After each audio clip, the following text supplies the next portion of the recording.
Welcome, everyone, to another Extra Bases with Bristol and Booth. Big day, Jeremy. Big day about some small little rule changes. Uh-oh, you're shaking your head already? I'm not shaking my head. I just They're one of the greatest things. The pitch clock is one of the greatest things that has ever happened to the game. Ever. is that it?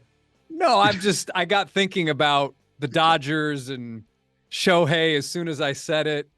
Jackie Robinson, that kind of reference. But anyways, My thought on the pitch clock is not that we didn't need one. My thought on the pitch clock at the time, because I'm not a fan of the swings and misses and foul balls. 4-hour baseball games are boring for even the guys playing them. It's not. No one wants to do that. Um, my thought on the pitch clock was that we needed more time to transition into it to protect against injuries. That was my thought on the pitch clock. And we talked about that before. We saw guys go down. Is it related to the pitch clock? Who knows? But we saw guys go down, right? Um, Today, I thought that the pitch clock went up a couple seconds with guys on base. Looks like it went down it did. It with, went down with because they 2018. found out that minor league baseball, it was taking about 17 seconds. So they went from what, 20 to 18? Yeah, 20 to 18. 18, because according to MLB, pitchers began their deliveries with an average of 7.3 seconds remaining on the 20-second timer. And a universal 17-second clock used for the final month of the AAA season did not increase violations with runners on base. So that's how they came up with 18. I think they felt like, well, we're not going to push the envelope too much by 1 second. Yeah.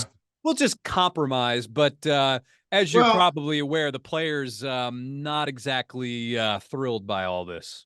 I think that two things. I think number one, 20 to 18 is negligible. So, to me, if it's a rule change that makes up a few minutes a night, I get it. But we're not talking about 0 to 20. That was a big deal, right? And so it's not enough of a change to matter in my mind. Now, from the Players Association, um, they're looking at it from a health standpoint, and they're thinking like, you know what, want to, we don't know enough yet to go ahead and let this particular thing happen again, another adjustment again. It's been 1 year. Give us more window. I understand the data on MLB side. This is one of those things where I'm kind of like, all right, I kind of get what you say, and I hear you. The data on MLB side to me says what you just said. You have the information in front of you, 17 seconds, fine. I get what the players are saying too, because you don't want guys getting hurt and you don't want them to be in a situation. You like to have enough information before you make changes. Unfortunately for the players, and they've articulated this multiple times, they don't have enough seats on the committee, and basically anything ML wants to do passes, right? So it passed. That one part of it, to me, it's negligible, but I understand both sides. We can add a little bit more here, and all of this, by the way, goes back to the root cause. Something I feel like we've said, I and you, and a lot of other people actually, but you and me, because that's the bubble we live in, have said publicly that the way they were playing the game was not good. Swings and misses and foul balls and walks and a bunch of rocking deliveries and back and forth. And hey, man, if you want to do that, that's great. But Shohei Ohtani is the best thing that ever happened to the Dodgers of all time. This one hasn't received as much play or attention. That was my Castellanos thing. I think that's gonna be my new one. Is Shohei Ohtani is the best thing ever happened to Dodger baseball. Sorry. Yeah. Do we really want to talk about that? I have no problem talking about that. It is, yeah. Go ahead. No, go.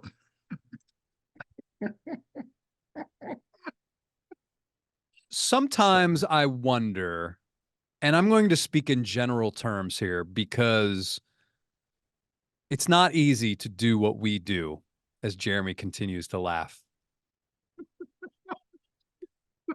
I do think that sometimes some people might be rushed to positions that maybe they're not ready for. Oh, you mean so they're not qualified? I didn't say that. Okay, I did. I didn't say that. I said it, and I know this because when you plucked me from the pile of what to teach me this craft, right? I listened. I listened to you now. I paid attention. I didn't say what I wasn't supposed to. We're very quickly 7 years into this bad boy called Bristol and Booth, right? We're 7 years into this thing. It wasn't always like this. It wasn't always as special and fun and gifted and talented and all the things that go with it. It wasn't, now the eyes were always blessed by God, apparently, but for everything else, we had to build into this, and I think that when I don't want to, I'm gonna put my Kanye on, so I'm gonna let you finish. I'm not doing any of that stuff. I'm in it tonight. I'm in the zone of other places. When you make comments like that, how do you get a microphone again? That's the most important signing in sports, not just the Dodgers, but in sports, was the man that broke the color barrier. There's just no way around it. And it happens to be his organization. I'm gonna back up now. I'm gonna go defer to you. But I sat there like this, man, for a couple of days. What's that SpongeBob gif? The one he's got his head down. He goes, "Yeah, I'm a head out." That's what I was at. All right, I'm done. I'm done. The person in question has really not addressed it at all. Is it possible that he thought, okay, LA Dodgers, and we're not talking Brooklyn Dodgers. I know that their franchise is the same. I mean, it's the same, but I operate, and you know how I operate. I double, triple check things, like to the point sometimes where it's probably not healthy. And believe me, I've made mistakes. We've all made mistakes, but I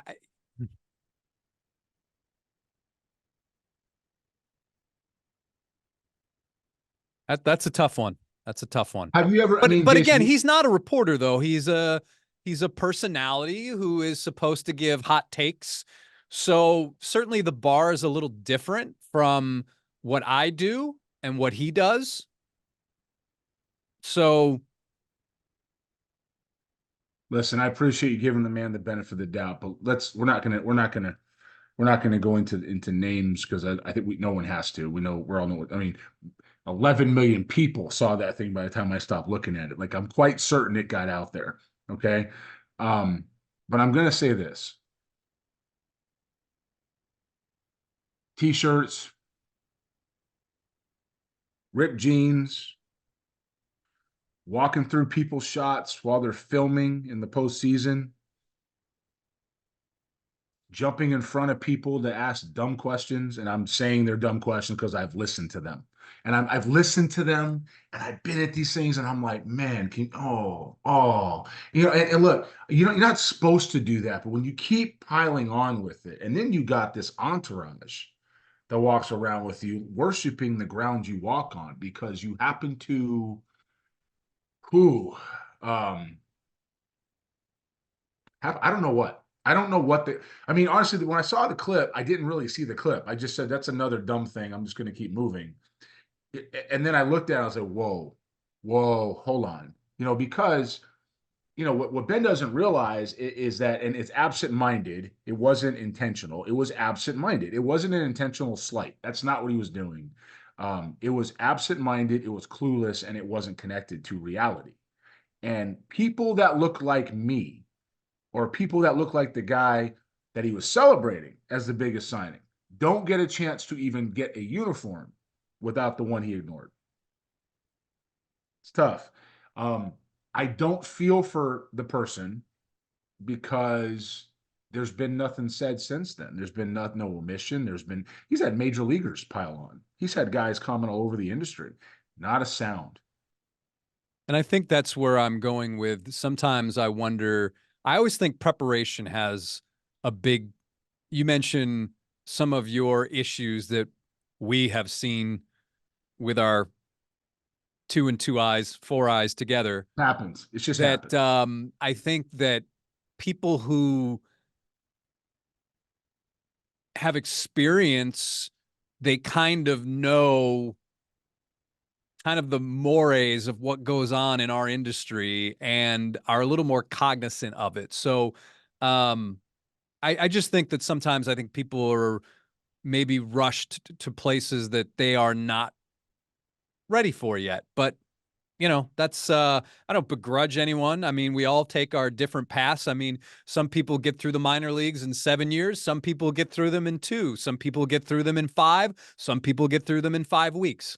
I'm not begrudging anyone. It's just I just sometimes I think that there is something to be said for experience and having a sense of experience and what it can do for someone. Perspective, I guess. Yes, what it can do for someone's perspective. So let me say it this way, and I think that's Gosh, this all is not valid. even where we were going to go with That's this. okay. It's okay. It's what we got stuff to talk about. We should. I mean, this is something that resonated across millions and millions and millions of people. That I mean, somebody said, watching the ratio, right? Like you got 12 million people, or 11 million people, whatever it was, that saw it, and like 7 likes. Like that's a problem. Okay. And I know you don't want to judge or stuff like that, but guys like that, people like that, that's how they're judged. He's judged by followers. He's judged by likes because that's his thing, right? That's his thing. It's almost like other personalities out there who may, make stuff up to go ahead and get a fan base moving on them and try to, and then just run away from any kind of consequences. Some people do that, but other people do this, and they do it on social media, and they do it with this kind of weird, and it is weird. And I don't have another way to say it because I just can't explain it besides. And you know me, man, I'm not at a loss of words very often, but this one is like weird. It's just a weird dynamic watching that walk around. It's an arrogance. It is a entitlement. It is a few different things that I think we can talk about from a approach standpoint. Let's say that an approach standpoint, because I don't know the person that I'm talking about person to person. So I'm not going to talk about character, and what I'm talking about is the presence in the environments that we're in. And the presence, the environments we're in says entitled, says disrespectful, says buffoonish. It says, is buffoonish a word? If it is now, it says a lot of things that you and I would have looked at each other as, and everybody else in the room has looked at each other and gone, man, please don't come by me. We just go do something else, please. Whatever you do, um, it's being tolerated instead of being respected. And it's sad because the guy played. He's got some experience. He's got some stuff that he could probably bring to the table. But he's so into this fanboy shtick, and he's so into, well, I'm just gonna say it. He's into my brother this, my brother that, my guy, he's just not objective in what he does. Heck, at the worst case scenario, he should stay away from talking about his brother. He shouldn't do any of that stuff. It's his brother, right? You don't want to get into that situation where you're that big of a anyway. It's not my battle to fight. It was definitely something that went across social media and went across media platforms, because that thing was sent to me probably 65, 70 times around the country. It's like, did you see this? Are you going to comment on this? Of course I saw it. Of course I saw it. All right, let's get back to the pace of play. It's interesting within the Major League Baseball announcement, it mentioned that the average 9 inning game from April to September. Did you see this? I didn't. I didn't. I The didn't read it. average 9 inning game increased 7 minutes from April to September. So it seems like Wow. that's really what is prompting baseball to do something more, Why would that because happen though? Did they say why? Or just that it did? 5 minutes after controlling for the number of pitchers, breaks, and runs scored. 5 minutes after controlling. I That's don't know what that. that's interesting, Jason. That's really interesting. Maybe because there's more meaningful baseball later in the year, and obviously there's more moves to be made. And So it went from what? It went from 2 hours and what, 36 third, to 2 hours and I think they said, 43? yeah, something like that. I mean, they didn't have the times, but Anything under a 3-hour baseball game is good. It's a good deal. I will say this: I don't think anybody on either side, meaning the players and the Players Association, disagrees that the need for action back in the game is important. I understand the Players Association's role is to protect their players, period. Not just the ones that are in the big leagues, but the ones in the minors and the ones underneath that are coming through. From a Major League Baseball standpoint, they also want to protect their players. They also want to protect the fan engagement. And these guys all have different, the same really, they all have the same concepts that they'd like to see. They have different ideas about how to do it. But the players want people in the seats. Major League Baseball owners want people in the seats, right? Major League Baseball doesn't want to, the owners don't want to pay people to be hurt on the DL, and the players want to stay on the field. Seems to me they agree on these things. How they get there and maybe splits of what that financials will look like that is different. But at the end of the day, I got to stop saying that. I hate that. I really started to hate that saying. At the end of the day, yeah, it's terrible. In the even though we are final, doing this at the end of the day, but anyways. in the final analysis, anything under 3 hours is a good pace, and they'll continue to find ways to do it, and they can. The one they did make that I liked was the base widening thing at first base. Yep. Lane. That was way too long. It took way too long. So I'm glad that is that's in there. I thought that was necessary. Buffoonish is a word, by the way. Is it? Yeah. Good. It applies. Trades. You've always said prospects are suspects.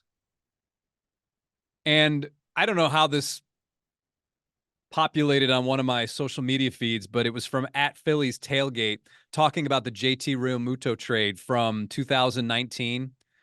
And they said it's pretty incredible how bad this trade worked out for the Marlins. So Realmuto goes to the Phillies. The Marlins get Sixto Sanchez, who's pitched one inning in the bigs, maybe just one inning, who's one inning pitched since 2020. Jorge Alfaro, DFA'd multiple times, signed a minor league deal with the Cubs. Will Stewart never made it to the majors and didn't get selected in the Rule 5 draft. So Sixto Sanchez has pitched one inning in the big leagues since 2020. And I got thinking about the Justin Verlander trade and Drew Gilbert and Clifford and so many people saying, oh, that's too much and too much. But let's be honest, most of these deals do not work out for the teams that accumulate prospects. I mean, Verlander's first time around, Jake Rogers for the Tigers, he's developed into something, but Daz Cameron oozing tools, but has not been able to find consistency. Franklin Perez was never healthy. So, I mean, Zach Greinke trade, any of those guys other than Josh Rojas has done anything.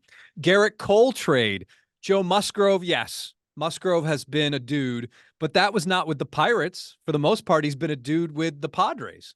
So it just, as I get older now, and I have a more worldly view of some of these baseball trades, man, I'm all for getting rid of. Very rarely do these guys seem to hit.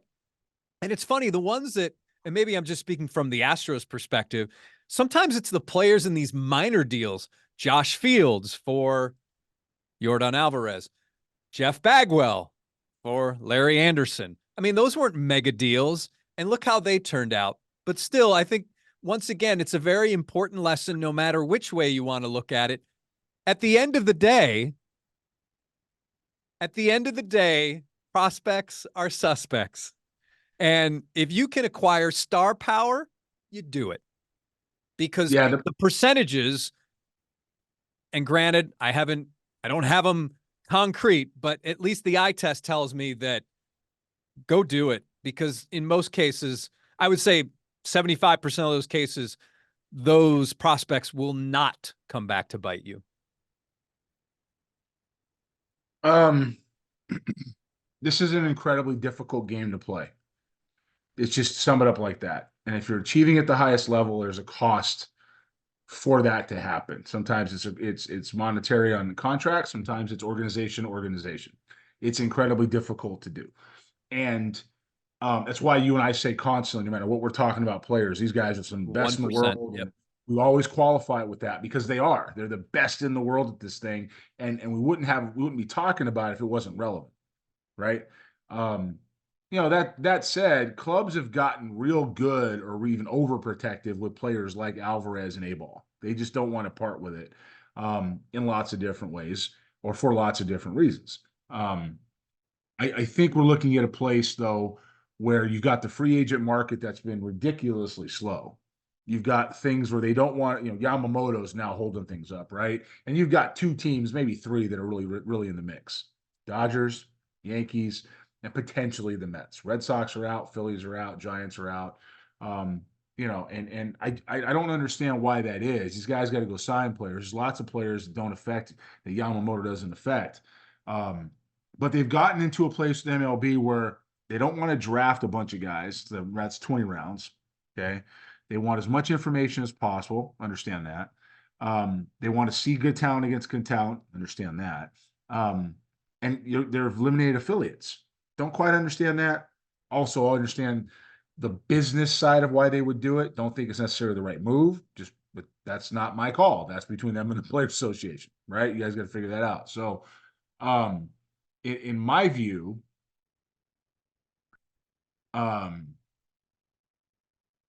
clubs have diminished their pool to pull from. And so giving up those type of players, even ones you think could be something, become much harder because the cost, it's like supply and demand. Supply is less because you don't have as many affiliates or places to pull from. That means the cost is more expensive. And clubs don't want to pay on the other side. For an industry that's very business driven when it comes to assets and dollars and stocks and value and valuations, any number of things, right? To not understand that's a supply and demand thing. When you take away affiliates, which again, it's not, I'm a dog in the fight. It's not up to me. That's up to them. When you have take away affiliates and you take away jobs, some of that I understand because some of those were wasted. Okay. Some of those were not. Some of those had players like a Jeff Bagwell or a Yordan Alvarez on their roster because they weren't ready to move up. And look what happens to the game when you have them. So you're right. I agree with you. You're not wrong in any of it. I'm curious to see what the industry really expects because certainly here in Houston, if you're trying to trade, you don't have anything to trade from unless it's off the big league roster. If you're trying to trade, giving up stuff in the systems and bringing anything back, no matter what the bloggers and tweeters decide they're going to say. If you decide to give up Alex Bregman, you're not going to turn around and replace him from somebody in Double-A who's 26, no matter what the bloggers and tweeters say. So I think that's what you're in an interesting spot in the game where having these trades make sense in some ways, and then you're not going to be able to see ones get done just because there isn't another supply behind them. And now, looking ahead, big news for Program 15 New Balance Future Stars Series. Two of your largest events, would that be safe to say? Two most important? Fair. Yeah, I've got scouts are now in Texas. Scouts are reaching out from all over the industry about both of these. Everybody's happy. There's a lot that's coming in the new year. Let's say that in the new year that impacts us positively, that impacts the game positively. But we're able to be a part of that. What's coming forward, and that's great. I would venture to say a big piece of it, and I don't think that's overstating it. I think that all the groups, all the things that are coming as far as what they're doing, individually and collectively, have a lot that's going to be impactful. I mean, it really is. It's got some good steps. Part of our step, however, was being able to take a never before done event, at least in this scale, and put it in Globe Life. And that is the New Balance Future Stars Series. That's your showdown. Oh, yeah. Okay, that's ahead. So that's the one with the junior colleges. Correct. So you've got 6 teams. Yeah. Six of the. You've got San Jack. You got Blinn. You got Navarro. You got New Mexico. Northwest. So 5 junior colleges. 5. Okay. For now, that'll expand next year. What kind of baseball do you expect? And how many scouts do you expect to be there? Couple hundred. I mean, if from what I've been able to tell, anywhere from 250, let me take that back, 175 to 300. All right. So the JUCO showdown is at Globe Life, and then coming to Minute Maid. Yeah, Minute Maid is the main event, and that's done in partnership with the city of Houston. It's in a very special place for all of us that live here in our We've spent some backyard. time there. Couple of days, yeah. So with the main event, for those who are new to the podcast or just don't like Jeremy, the main Logging event, tweeters. the main event features the top prospects from around the country and then from around the world. In some cases, yeah. I In mean, some cases. we have a Caribbean Classic that's now in Dominican. It was, it was International Week for a while. When you and I connected, it was International Week. There were Oh, so now prospects. it's just Caribbean then? Well, yeah, the Caribbean Class. So Major League Baseball in 2000. No, I meant for the main event. Main event. No, it's U.S. players, domestic Yeah. players, Oh, draft it's all eligible. U.S. Some Canadian, some Puerto Rican, but it's all draft eligible players. Boy, now I need to edit this all out. Why? I'm just kidding. Yeah, it's all draft eligible guys in the main event, and then the Caribbean Classic. So Major League Baseball passed the rule in 2020 because some other groups not named Future Star Series were breaking scouting rules during the pandemic. Okay, they were holding events at places and not following the rules that were being set out because they were loopholes. Major League Baseball then passed a rule that said international signees, players who are signed internationally, could not participate in a major league stadium unless MLB gave approval. Okay. And so they gave me the heads up before the event because the event was already in motion. Remember, that was in 2020. And for those of you that don't know, we were the first game in a major league stadium with fans in the pandemic. We did it. Okay. Then MLB did it right not too far after that, but we did it first. And so they gave me the heads up about the event. So we were able, we did it in a way that was able to be executed, but the international kids played in the AA park. They didn't play in the big league park, right? So from then on, we just created the Caribbean Classic, and now we have the Caribbean Classic, and now we have the main event. And the main event is all domestic players, right? So it's all draft eligible players, meaning players that are eligible to be drafted, whether they're the current draft or you're back. And last year our family was great, and so those teams actually rolled over into the event at Globe Life, which is in a few weeks in middle of January. But the main event, City of Houston, has been great. It has been at Fenway Park. It's been at Citi Field. I feel it has a permanent home here. Permanent, really? Permanent home? Yeah, yeah. At least for the foreseeable future. I can't see us moving it. They're great over there at Houston Sports Commission. I think Harris County Houston Sports Authority. Yep. Correct. I mean, this was all them, by the way. It was all, I'm going to say that, it was all the connections over there, the people over there that wanted this event as they bring more events to Houston for the just the city itself, and for, high school sports down here are massive, right? So I mean, this could be something that's really awesome to do it in this spot. But the Astros, it's been a changing of the guard. And I'm not talking about James Click. JC was all about this stuff. I saw him in Nashville, and you spent some time with him, and he's in a good place. And James was, it was actually kind of fun to see James away from the yard for a little bit, to visit with him. But Dana's all about it, and Derek Ladner is all about it, and Dijon Watson's all about it, and the guys in that department that have been around. I was in Nashville, and even Evan Brandon said hello to me, and I thought that was great. So something Evan wouldn't have done before, by the way, but he was like, "Hey, what's up, man? Hey, what's up, Evan? How you doing?"